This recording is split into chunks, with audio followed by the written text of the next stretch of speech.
работает в лицее. Но сегодня, в праздничный и юбилейный для Глубокского госпрофлицея день, особенно хочется выразить теплые и сердечные слова благодарности тем, кто прочными корнями врос в свою профессию и сохраняет преданность своему делу десятки лет.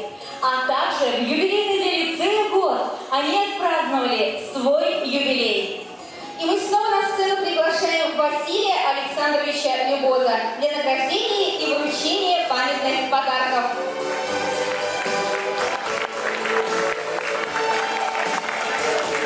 Приглашаем на сцену юбиляров, ветеранов педагогического труда, которые более 30 лет добросовестно трудились в учреждении образования